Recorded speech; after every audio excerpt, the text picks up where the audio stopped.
All right, welcome to another episode of Barca Nation, where we talk about all things Barca and all things Spain. So today we're talking about La Roya. So we'll call it today La Roya Nation. And right now, La Roya is looking royal. These motherfuckers have beaten Turkey 6-0. Last week they beat Bulgaria 3-0. So they're looking hot, coming off of winning the European Championships by beating England. So these guys look good, and they look like the type of football they play looks like the type of football Barcelona's trying to play: high line, high press. Uh, let's call it tiki-taka. When you don't have the ball, also when you don't have the ball, you have to run and help your other teammates. They play a high, but the thing is that they don't get tired like Barcelona, and their defenders track back. They've got Cucurella, who to me might be the best left fullback in the world. This guy overlaps. Then as soon as there's a break against him, he's already back in defense. So the team is looking very good, and Pedri seems to have overcome his injury problems, looking fantastic. You've got Zubimende in the midfield with Pedri and also with Mourinho. I don't see any weakness in this team. And who is it? Torres is doing great as a false nine. In fact, Spain doesn't need a number nine because when you've got Yamal on the right and Williams on the left and Torres coming in the center, it's just like the team of Spain in the old when they had Xavi and co. They create goals. They don't need a number nine. And the way they shift the ball from the wings back to the center, back to the wings, and combine breaks down defenses so that they don't need to have a bully number nine. And in my opinion, that's even good because number nines tend to slow down teams and tend to make everything, oh, just give me the ball, and it breaks up the continuum of the team. A lot of grammar I'm speaking right now, but let's go straight to Mr. Said, who says we shouldn't just talk about Pedri, who's fantastic, or Cucurella, who's fantastic. We got to talk about Mourinho in midfield. This is the best midfield in international football right now. What are your thoughts, Mr. Said? Oh, and by the Yeah, way, guys, currently, no AI, no AI. Go ahead. Yeah. currently, Spain is a team to beat. They have so many crops of young players that are currently in form. Merino, Lamine Yamal, Pedri, Fermin, Torres, like Cucurella. Like they have so many young players that they are currently in their best top form right now, and you can all see from the game they overwhelmed Turkey from the beginning of that game to the end. They outplayed them in every way. You can even the fans of Turkey too.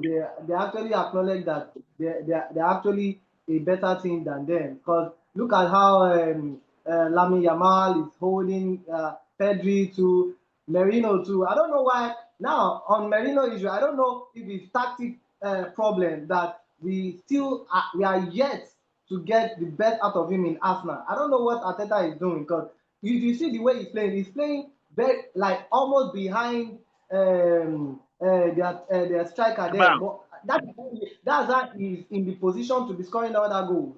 Because if you check Yeah, well, how that's he because scored it's because Spain has a system, man. These guys, look, this Spain team actually, I said it, they would win Champions League. They're actually better than European teams because they play like they're a club. Mourinho, they know each yeah, other.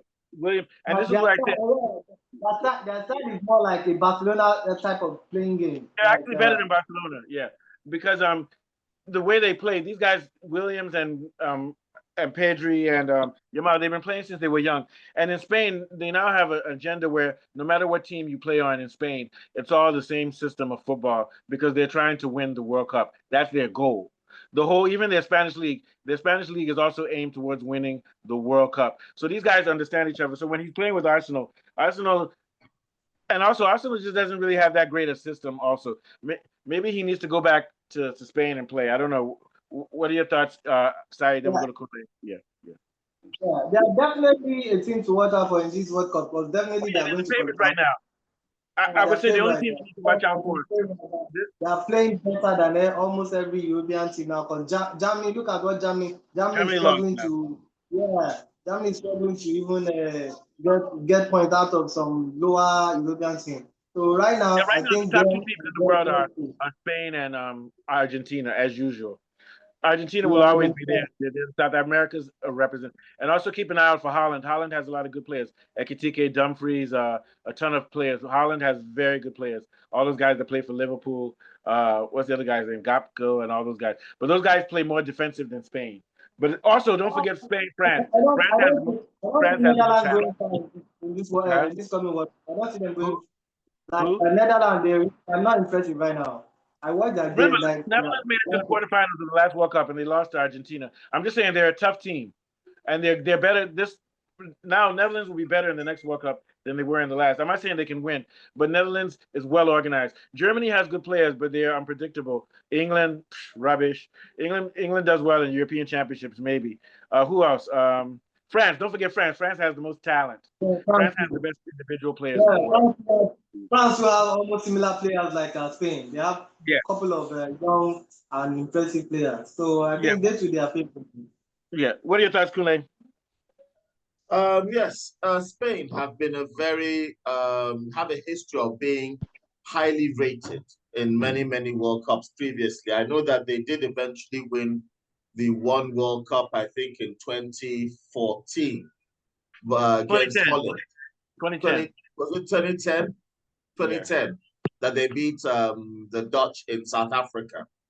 Yeah. Prior to that, they had a lot of teams with the Iniestas and the Rauls of this world, and they've had a No, history of don't put being. Iniesta's name. Oh, Iniesta wasn't there when Raul and those guys were playing. No, no, And Enrique. they played in different eras.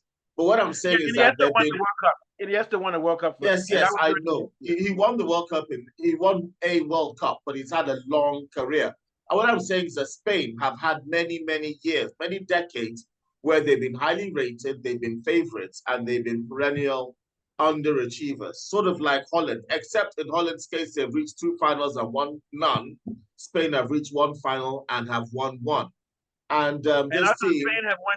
They've won 2 European championships in the last 10 years or 12 years. Yeah.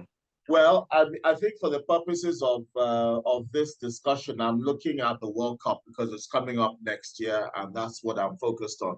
I think Spain should have a more. I mean, Spain's record in the World Cup, apart from the one win, I don't think they've even reached any other final Yeah, but in we their said that history. about France. Things change. So Spain is Well, already. France have two World Cups. I'm not finished. Yeah, but France has won 2 World Cups. But before they were losing all the time. They were losing. Then they finally broke through and won. So what I'm saying, Spain has already won a World Cup, so they don't have to worry about that anymore. And also, they are the best team in Europe. So we have to go by form. We can't go by a Yeah, pseudo what I'm historical. saying is that they've had many decades, many times. They are almost Yeah, always but so they've many never been times the they've number been one team. highly rated Spain, in the past, Spain and has they never. failed to come Yeah, up with it. yeah, And but because of the one time that they came up with it in let's look at 2010, Spain. Let's go back to we're 1986. now. Let's go back to 1986. Spain had Butragueño. France was the best team in Europe. Germany was the best. Okay. Then when you go to 1990, Spain, Italy was supposed to win. They were the best team in Europe, and Germany won. Germany was the best. Then when you go to 1998, it was Germany the best. So what I'm saying is that Spain has never lost a World Cup when they were the best team in the world. They were the best team in the world when they had Xavi and Iniesta, and they delivered. So they were always good. But now they're the best team in the world. So we have to That mark what they Jimmy do. Zaretta team of '98 was highly rated. I No, remember that France team was won. highly Yeah, but rated. France and Very Holland true. were better than Holland The was the Spain number of one team. 1960 Hold on. And the Butragueño team was highly rated. I remember Yeah, when but it I was wasn't in the best team in ISL, the that was world. my favorite But it table wasn't the soccer best team. team in the world during that period. Brazil was the best with Correca and Co. And they lost. They lost to France with this guy. France were the European champions with Platini. So what I'm saying is that in those tournaments, Spain was good, but they weren't number one. This year, they're obviously the best team in the world, with the best number 10, the best right winger in the world, and one of the best fullbacks. So I'm not saying that they will win, but I'm saying that those other years they were just like top 5 or top 6, but now they're top. I'm not saying they're going to win. So now we have to see how they do. That's why I say Yeah. watch out for Argentina, watch out for Holland, and watch out for France. Okay, go ahead. Go ahead. Yeah, I Yeah, true. was actually going to say in the '80s they have been rated in the past as favorites in previous World Cup. I wouldn't say the number one favorites, but yes, like you said, in the top 4, top 5, or high. I mean, nobody. I mean, whenever we guess at who is going to win or who is the top, it's always a question. It's always objective, and we can never say what's going to happen until it's happened. But Spain, this Spanish team is very strong. They do have very talented players in attack, and Cucurella is very much is a revelation because there was a time when he was playing at Chelsea that he thought he was going to be second to that English defender Caldwell or Cahill, whatever his name is, And then he was almost going to go on loan to Tottenham and to Manchester United. But we now took Reguilon because he was £2 million cheaper. That's how bad Manchester United is. And we lost the opportunity to actually pick up Cucurella as a fullback, which would have given us many years of success, because we have the same problem that Arsenal have.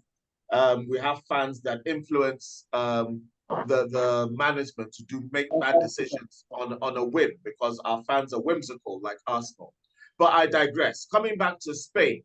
So when we look at how Spain is going to progress in this World Cup, definitely they're going to be strong. Definitely they're going to be favorites.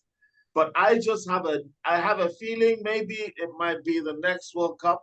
They might be unlucky. I mean, I'm not using fact. I'm using form and history as most of underachievement. This team is them. potentially good enough to win the World Cup, but for some reason, I'm not sure they're going to.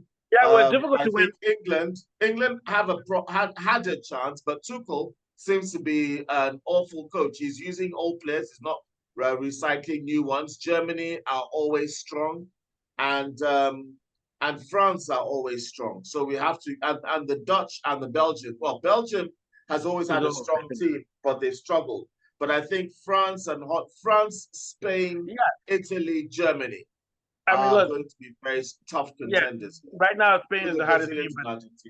Spain is the hottest team, but any team can win. But we don't know. But I know for a fact that France is dangerous because France has the best players in the world. Those guys, France creates, because they get all these players from West Africa, and they keep shipping people from West Africa to France. So those guys are dangerous. But right now, the reason Spain is the best team in the world is not just because of their players, it's because of their system of play. These guys, they scan the field. They know what's going on every minute. They scan the field, and they play as a unit, unlike any other team. Other teams have more talent, and Yamal is a very serious player. Yamal is very disciplined, and then you got they got Tony Williams on the left, who's very fast. So Tony Williams may not see a lot of goals because people will be marking him out, but it's going to open up for not Tony Williams, Nico Williams. It's going to open up for other players. But that midfield, we can talk about it a little bit, Saeed, especially with Mourinho and who's the other guy? There's three guys. People in that match. So I still want Zubimendi. This is a bloody midfield, though. Yeah. And also so, Pedri. Don't forget, Rodri will be back by the World Cup. Go ahead. Yeah. You can imagine. So if they have Rodri, if Rodri is fit, they're going to be unbeatable. But he may not be fit. Go ahead. Of course. That alone give them an edge over France. So to me, they are playing with determination, and like they are. I think the flow of how they are playing is very, very effortlessly. Like you don't have a choice than to enjoy it. But looking at the France team, they are still yet to be there. They have great players too, but comparing it with Spain, I don't think I'm just afraid of France. I'm afraid of those guys because they always something always happens. Somebody will come. Don't forget they have Dembele. They have Dembele. Yeah. But we'll see. We'll see what happens. All right. Any last thoughts, Kunle? Yeah. Yes. Normally, what is the main clashes between the highly rated European teams and the highly rated South American teams? And for some reason, in the World Cup, these South American teams take a lot of the top European teams out in the second rounds and in the quarterfinals, even when you think they shouldn't. So we should never discountenance. We should never discountenance that, especially the likes of Colombia, Uruguay, Brazil, Argentina, and Mexico. These are the very dangerous South American teams, particularly Mexico. We always think of Mexico as but they can hurt even the big teams. They can knock them out in rounds and seeming significant. Yeah, and they have a lot of players that play in leagues that are not really known to Europe. So it's always a bit of a mystery when they come up against them, because their leagues in South America are so well developed and at the same time so alien to the rest of the world that they maintain that mystery. And it's that creative mystery that makes South American teams so dangerous. I mean, even teams like Peru can hurt you. You just don't know where. That's why I tip Argentina to make it to the finals again, to be honest with you. All right, the thing about Argentina, they have the most rugged midfield in football. Those guys are they're like killers, drug dealers and shit. Others South American hitmen. Those guys in Argentina, they've got some great CDMs, good midfielders, and that's why. Look at how they destroyed France in the World Cup. France got lucky to come back. They were destroying France, beating them 3-0, like it was like they were small children. But then France came back because of this guy.